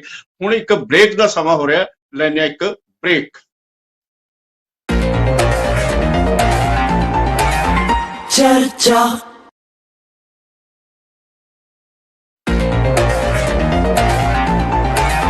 ਚਰਚਾ ਬ੍ਰੇਕ ਤੋਂ ਬਾਅਦ ਫਿਰ ਹਾਜ਼ਰ ਹੁੰਦੇ ਆ। ਅਮਿਤ ਅਰੋੜਾ ਜੀ, ਜਿਹੜੇ ਇਲਜ਼ਾਮ ਇਸ ਸਮੇਂ ਭਾਰਤੀ ਜਨਤਾ ਪਾਰਟੀ ਤੇ ਲੱਗ ਰਹੇ ਨੇ ਜਾਂ ਕੌਮੀ ਜਮਹੂਰੀ ਗੱਠਜੋੜ ਤੇ ਲੱਗ ਰਹੇ ਹੈ, ਉਹਨਾਂ ਸਵਾਲਾਂ ਦੇ ਜਵਾਬ ਜਿਹੜੇ ਹੈਗੇ ਅਮਿਤ ਅਰੋੜਾ ਜੀ ਦੇਣਾ ਚਾਹ ਰਹੇ ਸੀ। ਹਾਂਜੀ ਅਮਿਤ ਜੀ। ਅਬਰਵਾਲ ਜੀ ਨੇ ਕਿਹਾ ਕਿ ਅਸੀਂ ਗੋਡੇ ਨਹੀਂ ਟੇਕੇ। ਭਾਈ ਕੱਲ ਦੀ ਮੀਟਿੰਗ ਸਾਰਿਆਂ ਨੇ ਦੇਖੀ ਹੈ 26 ਦਲਾਂ ਦੀ, ਜਿਹੜੀ ਕਿ ਬੰਗਲੌਰ ਦੇ ਵਿੱਚ ਹੋਈ ਹੈ। ਉਹ ਖੜਗੇ ਸਾਹਿਬ ਨੇ ਤਾਂ ਆਪ ਕਿਹਾ ਹੋਇਆ ਕਿ ਅਸੀਂ ਪ੍ਰਧਾਨ ਮੰਤਰੀ ਬਣਾਉਣ ਦੇ ਇੱਛੁਕ ਨਹੀਂ ਹੈਗੇ। ਕਾਂਗਰਸ ਜਿਹੜੀ ਹੈ ਉਹ ਪ੍ਰਧਾਨ ਮੰਤਰੀ ਆਪਣਾ ਬਣਾਉਣ ਦੇ ਵਿੱਚ ਇੱਛੁਕ ਨਹੀਂ, ਇਹ ਖੜਗੇ ਸਾਹਿਬ ਨੇ ਕਿਹਾ। ਇਸ ਤੋਂ ਵੱਧ ਗੋਡੇ ਟੇਕਣ ਦਾ ਹੋਰ ਕੀ ਉਦਾਹਰਣ ਹੋ ਸਕਦੀ ਹੈ? ਦੂਸਰੀ ਉਦਾਹਰਣ ਮੈਂ ਤੁਹਾਨੂੰ ਦੱਸ ਰਿਹਾ ਕਿ ਪੰਜਾਬ ਦੀ ਕਾਂਗਰਸ ਨੇ ਵੀ ਗੋਡੇ ਟੇਕਦੇ। ਇਹ ਕਹਿੰਦੇ ਅਸੀਂ ਅਧਿਆਦੇਸ਼ ਦਾ ਸਮਰਥਨ ਕਰਦੇ ਆ। ਉਹ ਭਾਈ ਅਜੇ ਮਾਕਨ ਤੁਹਾਡਾ ਲੀਡਰ ਨਹੀਂ ਆ ਦਿੱਲੀ ਦੇ ਵਿੱਚ, ਉਹ ਕੀ ਕਹਿ ਰਿਹਾ? ਉਹ ਕਹਿੰਦਾ ਸਾਡਾ ਕੋਈ ਸਮਰਥਨ ਨਹੀਂ ਹੈ ਅਧਿਆਦੇਸ਼ ਦੇ ਮਾਮਲੇ 'ਚ। ਔਰ ਅਧਿਆਦੇਸ਼ ਦੇ ਮਾਮਲੇ ਦੇ ਵਿੱਚ ਉਹਨਾਂ ਨੇ ਕਿਹਾ ਸਾਡਾ ਆਮ ਆਦਮੀ ਪਾਰਟੀ ਨੂੰ ਕੋਈ ਸਮਰਥਨ ਨਹੀਂ ਹੈ। ਅਜੇ ਮਾਕਨ ਦੀ ਸਟੇਟਮੈਂਟ ਹੈ। ਔਰ ਪੰਜਾਬ ਦੀ ਤੁਸੀਂ ਗੱਲ ਸੁਣ ਲਓ, ਇਹ ਉਸ ਦਿਨ ਪੰਜਾਬ ਕਾਂਗਰਸ ਨੇ ਗੋਡੇ ਟੇਕੇ ਜਿੱਦਣ ਓਮ ਪ੍ਰਕਾਸ਼ ਸੋਨੀ ਨੂੰ ਗ੍ਰਿਫਤਾਰ ਕੀਤਾ ਗਿਆ ਜੀ। ਔਰ ਸਿਰਫ 2 ਦਿਨ ਦਾ ਪੁਲਿਸ ਰਿਮਾਂਡ, ਇੰਨੇ ਸੰਗੀਨ ਇਲਜ਼ਾਮ ਹੁੰਦੇ ਤੇ 2 ਦਿਨ ਦਾ ਪੁਲਿਸ ਰਿਮਾਂਡ, ਔਰ ਮੁੜ ਕੇ ਪੁਲਿਸ ਨੇ ਰਿਮਾਂਡ ਹੀ ਨਹੀਂ ਮੰਗਿਆ, ਸਿੱਧਾ ਜੁਡੀਸ਼ੀਅਲ ਰਿਮਾਂਡ। ਜੀ, ਜਿੱਥੋਂ ਪਤਾ ਲੱਗਦਾ ਹੈ ਕਿ ਕਾਂਗਰਸ ਨੇ ਗੋਡੇ ਟੇਕਦੇ ਤਾਂ ਕਿ ਇਹਨਾਂ ਦੇ ਬਾਕੀ ਵੀ ਜਿਹੜੇ ਮਸਲੇ ਆ, ਬਾਕੀ ਇਨਕੁਆਰੀਆਂ ਜਿਹੜੀਆਂ ਨੇ, ਜਿਹੜੀਆਂ ਚਰਨਜੀਤ ਸਿੰਘ ਚੰਨੀ ਦੇ ਖਿਲਾਫ ਹੈ, ਜਿਹੜੀਆਂ ਸੁਖਜਿੰਦਰ ਰੰਧਾਵਾ ਕੋਲੋਂ ਇਹਨਾਂ ਨੇ ਪੈਸੇ ਮੰਗੇ ਮੁਖਤਾਰ ਅੰਸਾਰੀ ਦੇ ਉੱਪਰ ਖਰਚਾ ਕਰਨ ਦੇ, ਬਾਕੀ ਸਾਰੇ ਮਸਲੇ ਜਿਹੜੇ ਆ ਉਹ ਅੰਡਰਗਰਾਉਂਡ ਹੋ ਜਾਣ, ਉਹ ਲੁਪਤ ਹੋ ਜਾਣ। ਸਿਲੰਡਰ ਪੰਜਾਬ ਤੁਸੀਂ ਦੇਖੋ ਕਿ ਬਾੜ ਕਰਕੇ ਪੰਜਾਬ ਜਿਹੜਾ ਵਾ, ਪੰਜਾਬ ਸਰਕਾਰ ਕਰਕੇ ਜਿਹੜੇ ਬਾੜ ਦੇ ਹਾਲਾਤ ਬਣੇ, ਪਿੰਡਾਂ ਦੇ ਪਿੰਡ ਡੁੱਬ ਗਏ। ਮੈਨੂੰ ਕਾਂਗਰਸ ਦਾ ਇੱਕ ਵੀ ਬਿਆਨ ਕਿਸੇ ਵੀ ਲੀਡਰ ਦਾ ਦਿਖਾ ਦਿਓ ਇਹਨਾਂ ਨੇ ਭਗਵੰਤ ਮਾਨ ਸਰਕਾਰ ਦੇ ਖਿਲਾਫ ਦਿੱਤਾ ਹੋਵੇ, ਜਦਕਿ ਜਾਖੜ ਸਾਹਿਬ ਰੋਜ਼ ਬਿਆਨ ਦੇ ਰਹੇ ਆ ਸਰਕਾਰ ਦੀਆਂ ਗਲਤੀਆਂ ਦੇ।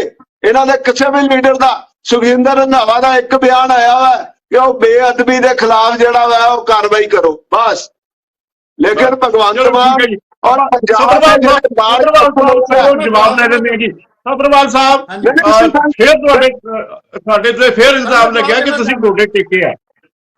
ਹਾਂਜੀ ਉਹੀ ਮੈਂ ਜਵਾਬ ਦੇਣਾ ਚਾਹੁੰਦਾ। ਇਹ ਝੂਠ ਬੋਲਣ ਚ ਤਾਂ ਇੰਨੇ ਮਾਹਿਰ ਹੈ, ਇਹਨਾਂ ਦਾ ਨਾਮ ਚਲੋ ਸਬਰਵਾਲ ਸਾਹਿਬ ਛੇਤੀ ਕਰੋ। ਹਾਂ ਮੈਂ ਕਹਿ ਰਿਹਾ ਇਹ ਝੂਠ ਬੋਲਣ ਚ ਤਾਂ ਇੰਨੇ ਮਾਹਿਰ ਹੈ ਕਿ ਇਹਨਾਂ ਦੀ ਪਾਰਟੀ ਦਾ ਨਾਮ ਭਾਰਤੀ ਝੂਠ ਪਾਰਟੀ ਹੋਣਾ ਚਾਹੀਦਾ ਹੈ। ਮੈਂ ਉੱਥੇ ਹਲੇ ਇਹਨਾਂ ਨੇ ਆਲਰੇਡੀ ਡਿਕਲੇਅਰ ਕਰਤਾ ਕਿ ਕਾਂਗਰਸ ਪ੍ਰਧਾਨ ਮੰਤਰੀ ਬਣਾਉਣਾ ਹੀ ਚਾਹੀਦੀ, ਜਦਕਿ ਉੱਥੇ ਜਿਹੜੀ ਗੱਲ ਹੋਈ ਹੈ ਉਹ 11 ਸਦੱਸੀ ਕਮੇਟੀ ਬੈਠੇਗੀ, ਉਸ ਤੋਂ ਬਾਅਦ ਉੱਥੇ ਡਿਸੀਜਨ ਹੋਏਗਾ। ਕਿਉਂਕਿ ਝੂਠ ਮਾਰਨਾ ਕਾਲੀ ਇਹਨਾਂ ਦੀ ਫਿਤਰਤ ਨਹੀਂ ਹੈ। ਪ੍ਰਧਾਨ ਮੰਤਰੀ ਤੋਂ ਸ਼ੁਰੂ ਹੋਇਆ 2 ਕਰੋੜ ਰੋਜ਼ਗਾਰ, सिलेंडर 400 रुपए का, डीजल 35 रुपए का, 15 लाख रुपया ਤੁਹਾਡੇ ਅਕਾਊਂਟਾਂ 'ਚ ਆ ਜਾਣਗੇ। ਸਮਾਰਟ ਸਿਟੀ, ਬੁਲਟ ਟ੍ਰੇਨ, ਅਰੇ ਤੁਸੀਂ ਤਾਂ ਉਸਤਾਦ ਹੋ ਝੂਠ ਬੋਲਣ ਦੇ। ਤੁਸੀਂ ਤਾਂ ਲੋਕਾਂ ਦਾ ਕਿੰਨਾ ਚੰਗਾ ਬਣਾਵਾ ਤੁਹਾਨੂੰ ਆਉਂਦਾ ਕੀ ਹੈ? ਬਾਕੀ ਗੱਲ ਬੜੀ ਬੋਲਣ ਦੋ ਸਾਹਿਬ, ਬੋਲਣ ਦੋ। 56 ਇੰਚ ਦੀ ਛਾਤੀ ਸੀ, 38 ਪਾਰਟੀਆਂ ਨਾਲ ਤੁਸੀਂ ਅਲਾਇੰਸ ਕਰ ਰਹੇ ਹੋ। 56 ਇੰਚ ਦੀ ਛਾਤੀ ਹੁਣ 26 ਇੰਚ ਦੀ ਰਹਿ ਗਈ ਛਾਤੀ। 38 ਪਾਰਟੀਆਂ ਦੀ ਅਲਾਇੰਸ ਕਰ ਰਹੇ ਹੋ ਤੁਸੀਂ। ਸਾਨੂੰ ਕਹਿ ਰਹੇ ਹੋ ਵੀ ਅਸੀਂ ਅਲਾਇੰਸ ਕਰ ਰਹੇ ਹਾਂ।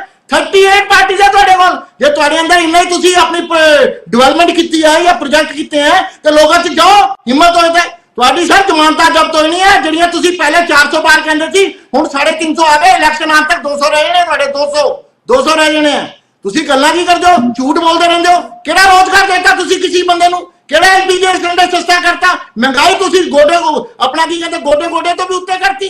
ਗੱਲਾਂ ਕਰਦੇ ਹੋ ਹਥਿਆਰ ਦੇਖਤੇ, ਝੂਠ ਬੋਲਣ ਤੇ ਸ਼ੁਰੂ ਤੋਂ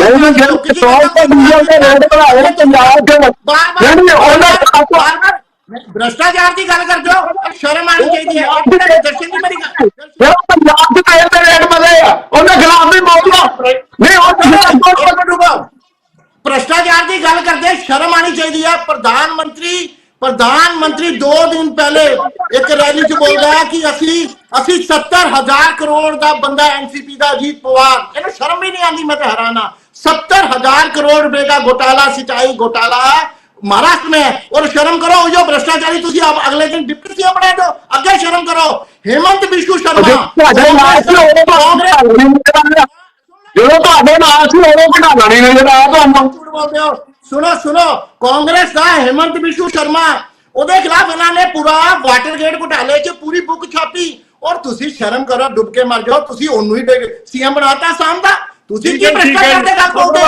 ਸਤਰਵਾਲ ਸਾਹਿਬ, ਅਸੀਂ ਸ਼ਸ਼ੀਵੀਰ ਜੀ ਕੋਲ ਜਾਂਦੇ ਆ।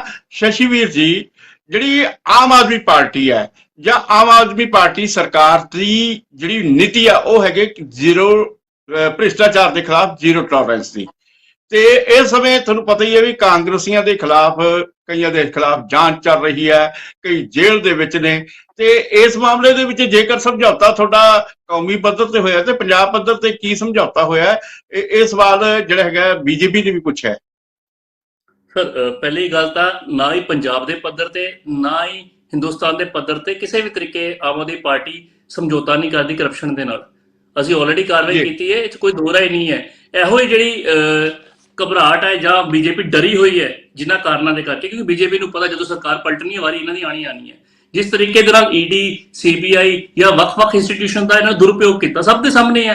ਅਜੀਤ ਪਵਾਰ ਨੂੰ ਈਡੀ ਦਾ ਨੋਟਿਸ ਭੇਜਿਆ, ਈਡੀ ਦੀ ਕਾਰਵਾਈ ਕੰਪਲੀਟ ਨਹੀਂ ਹੋਈ, ਉਸ ਤੋਂ ਪਹਿਲਾਂ ਡਿਪਟੀ ਸੀਐਮ ਬਣਾ ਦਿੱਤਾ। ਸੇਮ ਈਡੀ ਦਾ ਨੋਟਿਸ हेमंत बिश्नू शर्मा ਨੂੰ ਗਿਆ, ਉਹਨੂੰ ਸੀਐਮ ਬਣਾ ਦਿੱਤਾ, ਇਨਕੁਆਇਰੀ ਜ਼ੀਰੋ।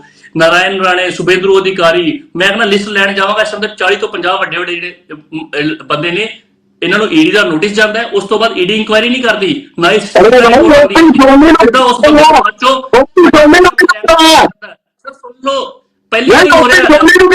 ਪ੍ਰਵਕਤਾ को सुनिया नहीं जा रहा। सिमिलरली विद प्रधान मंत्री शायद बुखलाए हुए ने, इन्हों की बुखलाहट सामने निकल के आ रही है। कभी बीजेपी के प्रवक्ता ने बड़े सीनियर ने, कभी इंटरव्यू नहीं कर रहे, आज बार बार बोलते पे ने। तो सुन लो, मैं थोड़ी बारी बोलिया नहीं। दूसरी गल, जिस तरीके के नाल करप्शन की गल है, तुसीं देखो बार बार जेपीसी की मांग की गई ਵੱਖ-ਵੱਖ ਪਾਰਟੀਆਂ ਦੇ ਵੱਲੋਂ ਸੈਂਟਰ ਲੈਵਲ ਦੇ ਉੱਤੇ, ਉਹ ਵੀ ਬਹੁਤ ਵੱਡਾ ਇਸ਼ੂ ਸੀਗਾ, ਉਹਦੇ ਤੇ ਬਿਲਕੁਲ ਸਾਇਲੈਂਟ ਰਹੇ ਨੇ। ਇਸ਼ੂਜ਼ ਦੀ ਗੱਲ ਹੋਣੀ ਚਾਹੀਦੀ ਹੈ ਹਮੇਸ਼ਾ ਸਿਆਸਤ ਦੇ ਵਿੱਚ, ਇਸ਼ੂਜ਼ ਦੀ ਮੁੱਦਿਆਂ ਦੀ ਗੱਲ ਹੋਣੀ ਚਾਹੀਦੀ ਹੈ। ਅਗਰ ਕੋਈ ਵੀ ਪਾਰਟੀ ਹੈ, ਸਾਡੀ ਪਾਰਟੀ ਅਗਰ ਇਸ਼ੂਜ਼ ਤੋਂ ਪਿੱਛੇ ਹਟਦੀ ਹੈ, ਉਹਦੇ ਖਿਲਾਫ ਵੀ ਲੋਕਾਂ ਦਾ ਜਿਹੜਾ ਨਿਕਲ ਕੇ ਸਾਹਮਣੇ ਆਉਣਾ ਚਾਹੀਦਾ। ਪਰ ਇਸ ਟਾਈਮ ਤੇ ਸਾਡੀ ਲੜਾਈ ਕਿਹਦੇ ਨਾਲ ਹੈ? ਐਨਡੀਏ ਦੇ ਨਾਲ। ਐਨਡੀਏ 'ਚ 38 ਪਾਰਟੀਆਂ, ਇੰਡੀਆ 'ਚ 26 ਪਾਰਟੀਆਂ। ਹੁਣ ਉਹਦੇ ਪਾਸੇ ਬੀਜੇਪੀ ਮੇਨ ਪਾਰਟੀ ਜਿਹੜੀ 15 ਲੱਖ ਰੋਜ਼ਗਾਰ, 15 ਲੱਖ ਰੁਪਏ ਦੀ ਗੱਲ ਕਰਕੇ ਇਹੀ ਜੁਮਲਾ ਨਿਕਲਿਆ ਜੋ ਛੱਡਦੀ ਉਸ ਚੀਜ਼ ਨੂੰ। 2 ਕਰੋੜ ਰੋਜ਼ਗਾਰ ਹਰ ਸਾਲ ਦੇਣੇ ਸੀਗੇ, ਕਿੱਥੇ ਗਏ? ਆਏ ਨਹੀਂ ਅੱਜ ਤੱਕ 2 ਕਰੋੜ ਰੋਜ਼ਗਾਰ। ਮਹਿੰਗਾਈ ਦੀ ਗੱਲ ਕਰਦੇ ਸੀਗੇ, ਡੀਜ਼ਲ ਪੈਟਰੋਲ ਕਿੱਥੇ ਰੇਟ ਪਹੁੰਚ ਗਏ ਲੋਕਾਂ ਦੇ ਸਾਹਮਣੇ ਹੈ। ਉਸ ਤੋਂ ਬਾਅਦ ਕਿਸੇ ਵੀ ਤਰੀਕੇ ਦੀ ਕੋਈ ਇੰਪਰੂਵਮੈਂਟ ਕਿਸੇ ਇੱਕ ਸੈਕਟਰ 'ਚ ਮੈਂ ਗਿਣਾਣਾ, ਮੈਂ ਚੈਲੰਜ ਕਰਦਾ 5 ਸੈਕਟਰ ਇੰਪਰੂਵਮੈਂਟ ਹੋਵੇ ਤੇ 5 ਸੈਕਟਰ 'ਚ ਲੋਕਾਂ ਨੂੰ ਬੈਨੀਫਿਟ ਮਿਲਿਆ ਹੋਵੇ ਉਸ ਇੰਪਰੂਵਮੈਂਟ ਦਾ। ਰੇਲ ਇਹਨਾਂ ਨੇ ਵੇਚੀ, ਆਸਮਾਨ ਤੋਂ ਲੈ ਕੇ ਪਤਾਲ ਤੱਕ ਵੇਚਿਆ ਕਿ ਇਹਨਾਂ ਨੂੰ ਆਪਦੇ ਸਕੇ ਸੰਬੰਧੀਆਂ ਨੂੰ, ਉਹਨਾਂ ਨੂੰ ਕਿਸੇ ਨਾ ਕਿਸੇ ਤਰੀਕੇ ਦੇ ਨਾਲ ਵਧਾਉਣ ਵਾਲੀ ਕੋਸ਼ਿਸ਼ ਕੀਤੀ ਗਈ। ਅੱਜ ਜਿਹੜੀ ਆਮ ਆਦਮੀ ਪਾਰਟੀ ਹੈ ਉਸ ਖੇਮੇ 'ਚ ਖੜੀ ਹੈ ਜਿਹੜੀ ਇਸ ਸਮੇਂ ਤੇ, ਕਿਉਂਕਿ ਬੀਜੇਪੀ ਕੋਲੋਂ ਜਿਸ ਤਰੀਕੇ ਨਾਲ ਹੇਟਨੈਸ, ਚਾਹੇ ਧਰੂਵੀਕਰਨ ਕਰ ਲੈਣ, ਰਾਜਨੀਤੀ ਕੀ ਗੱਲ ਹੈ ਧਰੂਵੀਕਰਨ ਦੀ, 15 ਪਾਰਟੀ ਖੜੀਆਂ। ਇੱਕ ਮਿੰਟ ਕਰ ਰਿਹਾ ਸ਼ਸ਼ੀਵੀਰ ਜੀ, ਜੇ ਟਾਈਮ ਮਿਲਿਆ ਤੁਹਾਡੇ ਕੋਲ ਫੇਰ ਆਵਾਂਗੇ। ਮਠਾੜੂ ਜੀ, ਜਿਸ ਤਰੀਕੇ ਦੇ ਨਾਲ ਹੁਣ ਤੁਸੀਂ ਇਹ ਦੇਖ ਰਹੇ ਹੋ, ਕਾਂਗਰਸ ਤੇ ਆਮ ਆਦਮੀ ਪਾਰਟੀ ਇੱਕ ਪੇਜ ਤੇ ਨਜ਼ਰ ਆ ਰਹੀਆਂ ਨੇ, ਤੇ ਪੰਜਾਬ ਦੇ ਵਿੱਚ ਤੁਹਾਨੂੰ ਇਹ ਸਮੀਕਰਨ ਕਿਹੋ ਜਿਹਾ ਨਜ਼ਰ ਆ ਰਿਹਾ ਹੈ ਜਿਹੜਾ ਖਾਸ ਤੌਰ ਤੇ ਅਕਾਲੀ ਦਲ ਅਤੇ ਭਾਰਤੀ ਜਨਤਾ ਪਾਰਟੀ ਲਈ ਬੜਾ ਵੱਡਾ ਚੈਲੰਜ ਹੋਣ ਵਾਲਾ ਹੈ? ਦਰਸ਼ਕ ਜੀ, ਸ਼੍ਰੋਮਣੀ ਅਕਾਲੀ ਦਲ ਵਾਸਤੇ ਨਾ ਕੋਈ ਪਹਿਲਾ ਚੈਲੰਜ ਸੀ, ਨਾ ਕੋਈ ਹੁਣ ਚੈਲੰਜ ਹੈ। ਸ਼੍ਰੋਮਣੀ ਅਕਾਲੀ ਦਲ ਦਾ ਆਪਣਾ ਕਾਡਰ, ਸ਼੍ਰੋਮਣੀ ਅਕਾਲੀ ਦਲ ਨੇ ਆਪਣਾ ਕੰਮ ਕਰਨਾ। ਪਰੰਤੂ ਮੈਂ ਇੱਕ ਬੇਨਤੀ ਕਰੂੰਗਾ ਆਮ ਆਦਮੀ ਪਾਰਟੀ ਦੇ ਬੁਲਾਰੇ ਦੇ ਰਾਹੀਂ ਮਾਨਯੋਗ ਮੁੱਖ ਮੰਤਰੀ ਸਾਹਿਬ ਨੂੰ ਕਿ ਹੁਣ ਤੁਸੀਂ ਜਿਹੜੀਆਂ ਕਾਂਗਰਸ ਦੀਆਂ ਵਿਰੋਧੀ ਧਿਰ ਦੀਆਂ ਕੁਰਸੀਆਂ ਚੁੱਕ ਕੇ ਆਪਣੇ ਵਾਲੇ ਪਾਸੇ ਰੱਖ ਲਿਓ। ਐਵੇਂ ਕਈ ਵਾਰੀ ਕਿਸੇ ਬੰਦੇ ਤੋਂ ਫੀਲਿੰਗ ਦੇ ਵਿੱਚ ਆ ਕੇ ਬੋਲਿਆ ਜਾਂਦਾ, ਤੁਹਾਨੂੰ ਤਕਲੀਫ ਆਊਗੀ। ਦੂਜੀ ਗੱਲ, ਹੁਣ ਵਾਲੀ ਮੈਂ ਨਾ ਦਰਸ਼ਕ ਜੀ ਸੁਣ ਰਿਹਾ ਸੀ ਬਿਆਨ ਕਾਂਗਰਸੀ ਲੀਡਰਾਂ ਦਾ, ਅਰਵਿੰਦ ਆਪਣਾ ਜਿਹੜੇ ਬਾਜਵਾ ਸਾਹਿਬ ਵੀ ਕਹਿ ਰਹੇ ਸੀ ਔਰ ਵੜਿੰਗ ਸਾਹਿਬ ਵੀ ਕਹਿ ਰਹੇ, ਕਹਿੰਦੇ ਨਹੀਂ ਇਹ ਤਾਂ ਕਹਿੰਦੇ ਉੱਪਰ ਸਮਝੌਤਾ ਹੈ, ਸਟੇਟ ਦੇ ਵਿੱਚ ਤੇ ਅਸੀਂ ਵਿਰੋਧੀ ਧਿਰ ਰਹਾਂਗੇ, ਇੱਥੇ ਤੇ ਪੂਰੀ ਜਿਹੜੀ ਭੂਮਿਕਾ ਅਸੀਂ ਨਿਭਾਵਾਂਗੇ। ਫਿਰ ਮੈਂ ਉਹਨਾਂ ਨੂੰ ਇੱਕ ਗੱਲ ਕਹਿਣੀ ਚਾਹੁੰਦਾ ਸੱਭਰਵਾਲ ਸਾਹਿਬ ਦੇ ਰਾਹੀਂ ਕਿ ਫਿਰ ਤੁਸੀਂ ਜ਼ਿਲ੍ਹਾ ਪ੍ਰੀਸ਼ਦ ਦੀਆਂ ਚੋਣਾਂ ਵਾਸਤੇ ਅਲੱਗ ਪਾਰਟੀ ਲੱਭ ਲੈਣਾ, ਫਿਰ ਤੁਸੀਂ ਬਲਾਕ ਸਮਿਤੀ ਵਾਸਤੇ ਅੱਡ ਤੇ ਪੰਚਾਇਤੀ ਜਿਮਨੀ ਚੋਣਾਂ ਵਾਸਤੇ ਅਲੱਗ ਲੱਭ ਲੈਣਾ, ਅਲੱਗ-ਅਲੱਗ ਪਾਰਟੀਆਂ ਨਾਲ ਸਮਝੌਤੇ ਕਰਕੇ ਅਲੱਗ-ਅਲੱਗ ਚੋਣਾਂ ਲੜਿਓ, ਫਿਰ ਬੜੀ ਡੈਮੋਕ੍ਰੇਸੀ ਦੀ ਬਚਤ ਹੋ ਜਾਣੀ ਹੈ, ਸੰਵਿਧਾਨ ਦੀ ਰਾਖੀ ਹੋ ਜਾਣੀ ਹੈ। ਦੇਖੋ ਅਨੈਤਿਕਤਾ ਨੂੰ ਜ਼ਾਹਰ ਕਰਨ ਤੋਂ ਡਰਨ ਵਾਸਤੇ, ਯਾਨੀ ਕਿ ਅਨੈਤਿਕ ਗਠਬੰਧਨ ਕਰਨ ਦੇ ਚੱਕਰ 'ਚ ਗੱਲ ਕੀ ਬਣਾਈ, ਕਹਿੰਦੇ ਜੀ ਅਸੀਂ ਸੰਵਿਧਾਨ ਨੂੰ ਬਚਾ ਰਹੇ ਹਾਂ। ਸੰਵਿਧਾਨ ਨੂੰ ਨਹੀਂ ਬਚਾ ਰਹੇ, ਨਾ ਹੀ ਇਹ ਲੋਕਤੰਤਰ ਨੂੰ ਬਚਾ ਰਹੇ ਹੈ। ਜੇ ਲੋਕਤੰਤਰ ਨੂੰ ਬਚਾ ਰਹੇ ਹੁੰਦੇ ਤਾਂ ਆਮ ਆਦਮੀ ਪਾਰਟੀ ਜਿਹੜੀ ਹੈਗੀ ਹੈ ਪੰਜਾਬ ਦੇ ਵਿੱਚ ਲੋਕਤੰਤਰਿਕ ਤਰੀਕੇ ਨਾਲ ਚੁਣੀ ਹੋਈ ਸ਼੍ਰੋਮਣੀ ਗੁਰਦੁਆਰਾ ਪ੍ਰਬੰਧਕ ਕਮੇਟੀ, ਜਿਹਨੂੰ ਸਿੱਖਾਂ ਦੀ ਮਿੰਨੀ ਪਾਰਲੀਮੈਂਟ ਕਹਿੰਦੇ ਆ, ਉਹਦੇ 'ਚ ਨਜਾਇਜ਼ ਤੌਰ ਤੇ ਦਖਲਅੰਦਾਜ਼ੀ ਨਹੀਂ ਸੀ ਕਰਦੀ। ਜੇ ਇਹ ਲੋਕਤੰਤਰਕ ਦੀ ਗੱਲ ਕਰਦੇ, ਇਹ ਬਚਾ ਕਿਹਨੂੰ ਰਹੇ ਹੈ? ਇਹ ਮਨੀਸ਼ ਸਿਸੋਦੀਆ, ਇਹ ਸਤਿੰਦਰ ਜੈਨ, ਹੁਣ ਅਰਵਿੰਦ ਕੇਜਰੀਵਾਲ ਦਾ ਜਿਹੜਾ 45 ਕਰੋੜੀ ਇੱਕ ਢਾਲਾ, ਉਹ ਤੇ ਪਤਾ ਨਹੀਂ ਕੀ ਕੁਝ ਅਰਵਿੰਦ ਕੇਜਰੀਵਾਲ ਨੇ ਅੰਦਰ ਜਾਣਾ, ਉਹਨੇ ਕਿਹਾ ਭਾਈ ਮੈਨੂੰ ਬਚਾਓ। ਉਹ ਜਾ ਕੇ ਰਾਹੁਲ ਗਾਂਧੀ ਦੇ ਪੈਰੀ ਪਿਆ ਤੇ ਅਰਵਿੰਦ ਕੇਜਰੀਵਾਲ ਨੇ ਘੰਟੀ ਖੜਕਾਈ ਭਗਵੰਤ ਮਾਨ ਨੂੰ ਵੀ ਭਾਈ ਜਿਹੜੇ ਤੂੰ ਇਹਨਾਂ ਦੇ ਫੜ ਫੜ ਕੇ ਮੁਰਗਿਆਂ ਤਰ੍ਹਾਂ ਅੰਦਰ ਕਰੀ ਜਾਂਦਾ, ਹੁਣ ਤੂੰ ਰੁਕ। ਤੁਸੀਂ ਦੇਖੋਗੇ ਆਉਣ ਵਾਲੀ ਸਿਆਸਤ ਦੇ ਵਿੱਚ ਮੈਂ ਤੁਹਾਨੂੰ ਦਿਖਾਵਾਂਗਾ ਆਮ ਆਦਮੀ ਪਾਰਟੀ ਤੇ ਕਾਂਗਰਸ ਇੱਕ ਸੁਰ 'ਚ ਬੋਲਿਆ ਕਰਨਗੇ, ਨਾ ਹੀ ਇਹਨਾਂ ਨੇ ਇੱਕ ਦੂਜੇ ਦਾ ਵਿਰੋਧ ਕਰਨਾ। ਸ਼੍ਰੋਮਣੀ ਅਕਾਲੀ ਦਲ ਅੱਜ ਵੀ ਉੱਥੇ ਖੜਾ, ਪਹਿਲਾਂ ਵੀ ਉੱਥੇ ਖੜਾ ਸੀ। ਇਹ ਦੇਖੋ ਗੱਲ ਕਰਦੇ ਆ, ਸ਼੍ਰੋਮਣੀ ਅਕਾਲੀ ਦਲ ਬੀਜੇਪੀ ਨਾਲ ਜਾਣ ਨੂੰ ਤਿਆਰ, ਸ਼੍ਰੋਮਣੀ ਅਕਾਲੀ ਦਲ ਬੀਜੇਪੀ ਨਾਲ ਜਾਣ ਨੂੰ, ਉਹ ਭਾਈ ਅਸੀਂ ਤਾਂ ਪਤਾ ਨਹੀਂ ਗਏ, ਪਤਾ ਨਹੀਂ ਗਏ, ਜਾਣਾ ਨਹੀਂ ਜਾਣਾ। ਜਦੋਂ ਸਾਡਾ ਸਮਝੌਤਾ ਸੀ ਇੱਕ ਠੋਕ ਕੇ ਕਹਿੰਦੇ ਸੀ ਕਿ ਭਾਈਚਾਰਕ ਸਾਰੇ ਨੁਮਾਇੰਦੇ ਬੋਲ ਚੁੱਕੇ ਨੇ, ਹੁਣ ਪ੍ਰੋਫੈਸਰ ਸਾਹਿਬ ਦੀ ਵਾਰੀ ਹੈ। ਪ੍ਰੋਫੈਸਰ ਸਾਹਿਬ ਜਿਹੜੇ ਕਿ ਆਪਾਂ ਨਿਰਪੱਖ ਟਿੱਪਣੀਕਾਰ ਦੇ ਤੌਰ ਤੇ ਬੁਲਾਏ ਹੋਏ ਨੇ, ਤੁਸੀਂ ਪ੍ਰੋਫੈਸਰ ਸਾਹਿਬ ਦੇਖਿਆ, ਇੱਕ ਤਾਂ ਮੈਨੂੰ ਇਹ ਗੱਲ ਦੱਸੋ ਵੀ ਆਉਣ ਵਾਲੇ ਸਮੇਂ ਦੇ ਵਿੱਚ ਪੰਜਾਬ 'ਚ ਕਿਹੋ ਜਿਹੇ ਸਮੀਕਰਨ ਰਹਿਣਗੇ ਤੇ ਓਵਰਆਲ ਜਿਹੜੀ ਪੰਜਾਬ ਦੀਆਂ ਪਰਿਸਥਿਤੀਆਂ ਕਿਹੋ ਜਿਹੀ ਬਣ ਜਾਣਗੀਆਂ? ਕੁਛ ਤੇ ਜਿਹੜੇ ਸਵਾਲ ਦੀਵਾਨ ਅਮਿਤ ਅਰੋੜਾ ਜੀ ਨੇ ਖੜੇ ਕੀਤੇ ਕਿ ਇਨਕਲੂਸਿਵ ਦਾ ਕੀ ਮਤਲਬ ਹੋਇਆ, ਇਹਦੇ ਡਬਲ ਮੀਨਿੰਗ ਹੈ ਜੀ। ਇੱਕ ਤੇ ਤੁਹਾਨੂੰ ਪ੍ਰੀਐਂਬਲ ਦੇ ਵਿੱਚ ਸੈਕੂਲਰ ਤੇ ਸੋਸ਼ਲਿਸਟ ਦੋ ਸ਼ਬਦਾਂ ਦਾ ਬਹੁਤ ਦਿੱਕਤ ਆ। ਇਹ ਤੇ ਹੁਣ ਅਕਾਲੀ ਦਲ ਜਵਾਬ ਦੇ ਦੇ ਕਿ ਕੀ ਇਹ ਸੈਕੂਲਰਿਜ਼ਮ ਦੇ ਨਾਲ ਹੈਗੇ ਆ ਜਾਂ ਇਹ ਜਿਹੜੀ ਕਿਸੇ ਕਿਸਮ ਦੀ ਆਪਸੀ ਫਿਰਕਾ ਪ੍ਰਸਤੀ ਦੇ ਨਾਲ ਹੈਗੇ ਆ। ਦੂਸਰੀ ਗੱਲ ਇਹ ਕਹਿੰਦੇ ਕਿ ਇਨਕਲੂਸਿਵ ਵਾਲੀ ਜਿਹੜੀ ਕਿਉਂ ਲਿਖਿਆ, ਡਬਲ ਐਕਸਕਲੂਜਨ ਹੋ ਰਿਹਾ ਜੀ ਬੀਜੇਪੀ ਵੱਲੋਂ। ਇੱਕ ਤੇ ਸਾਰਾ ਪੈਸਾ ਅਡਾਨੀਆਂ ਅੰਬਾਨੀਆਂ ਨੂੰ ਦਿੱਤਾ ਜਾ ਰਿਹਾ ਤੇ ਆਮ ਕਾਰੋਬਾਰੀ ਆਮ ਜਿਹੜਾ ਬੰਦਾ ਆ ਉਹ ਤਰਾ ਕਰਦਾ ਫਿਰਦਾ, ਉਹਦੇ ਕੋਲੋਂ ਨਾ ਤੇ ਕੁਝ ਬਚਦਾ ਤੇ ਨਾ ਰਿਹਾ। ਦੂਸਰੀ ਗੱਲ ਜਿਹੜੀ ਹੈ, ਤੁਸੀਂ ਘੱਟ ਗਿਣਤੀਆਂ ਨੂੰ, ਖਾਸ ਕਰਕੇ ਮੁਸਲਿਮ ਘੱਟ ਗਿਣਤੀਆਂ ਨੂੰ ਟਾਰਗੇਟ ਕਰਕੇ ਜਦੋਂ ਹਿੰਦੂ ਮਹਾਸਭਾ ਜਾਂ ਇਹੋ ਜਿਹੀਆਂ ਹੋਰ ਧਾਰਮਿਕ ਜਿਹੜੀਆਂ ਸੰਸਦ ਹੁੰਦੀਆਂ ਕਹਿੰਦੇ 10 ਲੱਖ ਮੁਸਲਮਾਨਾਂ ਨੂੰ ਮਾਰ ਦਿਓ। ਕਦੀ ਪ੍ਰਧਾਨ ਮੰਤਰੀ ਨੇ ਇਸ ਗੱਲ ਦਾ ਕਿਹਾ ਕਿਸੇ ਨੂੰ ਕਿ ਤੁਸੀਂ ਗਲਤ ਗੱਲ ਹੈ, ਚੁੱਪ ਰਹੋ, ਇਹ ਸੈਕੂਲਰ ਦੇਸ਼ ਹੈ, ਇਹ ਸੰਵਿਧਾਨਿਕ ਦੇਸ਼ ਹੈ? ਕਿਹੜੀਆਂ ਗੱਲਾਂ ਕਰਦੇ ਆ ਤੁਸੀਂ? ਤੁਹਾਨੂੰ ਅਜੇ ਤੱਕ ਨਹੀਂ ਪਤਾ ਚੱਲਾ ਕਿ ਪੰਜਾਬ ਦੇ ਵਿੱਚ 10 ਲੱਖ ਲੋਕ ਮਾਰੇ ਗਏ ਜਦੋਂ ਪਾਕਿਸਤਾਨ ਬਣਿਆ? ਤੁਸੀਂ ਕਿਉਂ ਦੇ ਪੂਰੇ ਦੇਸ਼ ਦੇ ਵਿੱਚ ਫਿਰ ਇੱਕ ਵਾਰੀ ਕਤਲੋਗਾਰਤ ਕਰਵਾਉਣੀ ਚਾਹੁੰਦੇ ਆ? ਤੁਸੀਂ ਧਰਮਾਂ ਨੂੰ ਉੱਤੇ ਕਿਉਂ ਧਰਮ ਦੀ ਰਾਜਨੀਤੀ ਕਰਨਾ ਚਾਹੁੰਦੇ? ਤੁਹਾਨੂੰ ਸੈਕੂਲਰ ਸ਼ਬਦ ਦੇ ਨਾਲ ਕੀ ਖੇੜਿਆ? ਇਸ ਲਈ ਇਸ ਕਰਕੇ ਇਨਕਲੂਸਿਵ ਲਿਖਣਾ ਇਸ ਕਰਕੇ ਪਿਆ ਆ ਕਿ ਅਸੀਂ ਸਾਰੀਆਂ ਘੱਟ ਗਿਣਤੀਆਂ, ਆਦੀਵਾਸੀਆਂ, ਹੋਰ ਧਰਮਾਂ ਨੂੰ, ਸਾਰੇ ਲੋਕਾਂ ਨੂੰ, ਭਾਵੇਂ ਉਹ ਆਰਥਿਕ ਤੌਰ ਤੇ ਬਾਹਰ ਧੱਕੇ ਹੋਇਆ, ਭਾਵੇਂ ਉਹ ਸਮਾਜਿਕ ਤੇ ਧਾਰਮਿਕ ਤੌਰ ਤੇ ਬਾਹਰ ਧੱਕੇ ਹੋਇਆ, ਘੱਟ ਗਿਣਤੀਆਂ ਨੂੰ ਨਾਲ ਲੈ ਕੇ ਚੱਲਾਂਗੇ। ਇਹ ਉਹਨਾਂ ਦਾ ਅਹਿਦ ਆ, ਇਹ ਹੈ ਇਨਕਲੂਸਿਵ ਦਾ ਮਤਲਬ।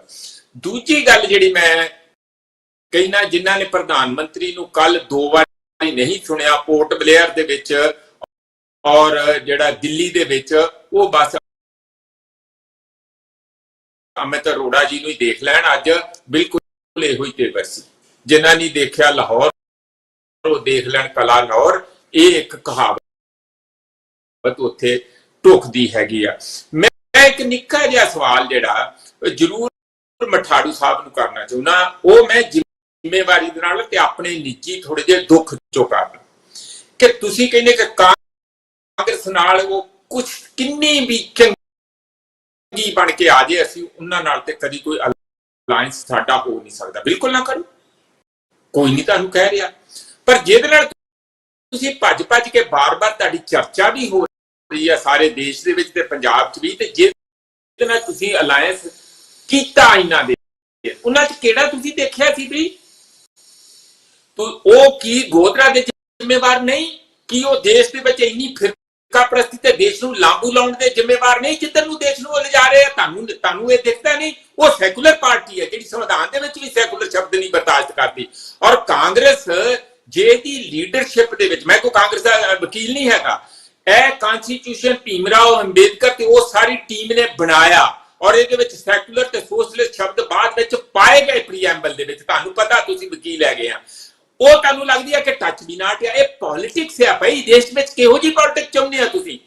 ਜਾਂ ਤੇ ਤੁਸੀਂ ਕਹੋ ਕਿ ਅਕਾਲੀ ਦਲ ਪੰਜਾਬੀਆਂ ਦੇ ਨਾਲ, ਅਕਾਲੀ ਦਲ ਬਿਲਕੁਲ ਆਪਣੇ ਸੰਵਿਧਾਨ ਦੇ ਨਾਲ, ਆਪਣਾ ਸੰਵਿਧਾਨ ਜਿਹੜਾ ਪਾਰਟੀ ਦਾ ਹੈਗਾ, ਅਸੀਂ ਕਦੀ ਕਿਸੇ ਦੇ ਨਾਲ ਨਹੀਂ ਜਾਵਾਂਗੇ, ਅਸੀਂ ਸਾਰੇ ਤੁਹਾਡੇ ਨਾਲ ਕਹਿ ਕੇ ਦੇਖੋ। ਤੁਸੀਂ ਕਿਉਂ ਆਪਣੇ ਆਪ ਨੂੰ ਥੱਲੇ ਸੁੱਟਦੇ ਰਹਿੰਦੇ, ਲੜੀਆਂ ਕੱਢਦੇ ਆ? ਮੈਨੂੰ ਇਸ ਗੱਲ ਦਾ ਦੁੱਖ ਹੁੰਦਾ। ਤੁਸੀਂ ਕਿਉਂ ਕਿਸੇ ਦੇ ਪਾਸੇ, ਕਿਉਂ ਤੁਹਾਡੇ ਬਾਰੇ ਚਰਚਾ ਰੋਜ਼ ਇਹ ਹੁੰਦੀ ਹੈ ਕਿ ਉਹਦੇ ਨਾਲ ਚੱਲੇ ਤੇ ਉਹਦੇ ਨਾਲ ਚੱਲੇ ਤੇ ਸੀਟ ਵੰਡ ਨਹੀਂ ਹੋਈ ਤੇ ਆ ਨਹੀਂ ਹੋਇਆ? ਤੁਸੀਂ ਪੰਜਾਬੀਆਂ ਦੀ ਤੇ ਅਕਾਲੀ ਦਲ ਦੀ ਤਹੀਨ ਕਰਵਾਉਂਦੇ ਆ। ਜਿੱਡਾ ਬਹਾਦਰ ਤੇ ਗੌਰਵਮਈ ਇਤਿਹਾਸ ਅਕਾਲੀ ਦਲ ਦਾ ਹੈ, ਡਟ ਜਾਓ ਤੁਸੀਂ ਬਿਲਕੁਲ ਕਿਸੇ ਕਹਿ ਲਿਓ ਸਾਫ, ਅਸੀਂ ਨਹੀਂ ਕਿਸੇ ਨਾਲ ਜਾਂਦੇ, ਅਸੀਂ ਰੀਜਨਲ ਪਾਰਟੀਆਂ, ਅਸੀਂ ਕਸ਼ਮੀਰੀਆਂ ਵਾਂਗੂ ਘੱਟ ਗਿਣਤੀਆਂ, ਕਸ਼ਮੀਰੀ ਘੱਟ ਗਿਣਤੀ ਦੇ ਨਾਲ ਆ। ਪਤਾ ਲੱਗ ਜੂ ਨਾਲੇ ਕਿੱਥੇ ਖੜਦੇ ਆ ਤੁਹਾਡੇ ਜਿਹੜੇ ਬਹੁਤੇ ਸੈਕੂਲਰ ਬੰਦੇ ਆ ਬੀਜੇਪੀ, ਔਰ ਅਗਲੇ ਦਿਨ ਨਾ ਤੁਹਾਡੇ ਵਿਰੁੱਧ ਡੰਡੇ ਚੱਕ ਲੈਣਗੇ। ਤੇ ਇਸ ਕਰਕੇ ਤੁਸੀਂ ਇਹ ਦੂਸਰੀ ਗੱਲ ਜਿਹੜੀ ਕਹਿੰਦੇ ਆ $3 ਟ੍ਰਿਲੀਅਨ ਦੀਵਾਨ ਅਮਿਤ ਅਰੋੜਾ ਜੀ ਨੇ ਕਿਹਾ, ਬਹੁਤ ਵੱਡੀ ਅਚੀਵਮੈਂਟ ਆ। ਚੀਨ ਤੁਹਾਡੇ ਸਾਹਮਣੇ 5 ਗੁਣਾ ਇਕਨੋਮੀ ਲਈ ਬੈਠਾ, $15 ਟ੍ਰਿਲੀਅਨ, ਤੇ ਆਪਾਂ ਤੇ $5 ਟ੍ਰਿਲੀਅਨ ਕਰਨੀ ਸੀਗੀ। ਇਹ 3 ਤੇ ਕਿਉਂ ਅਟਕ ਗਏ?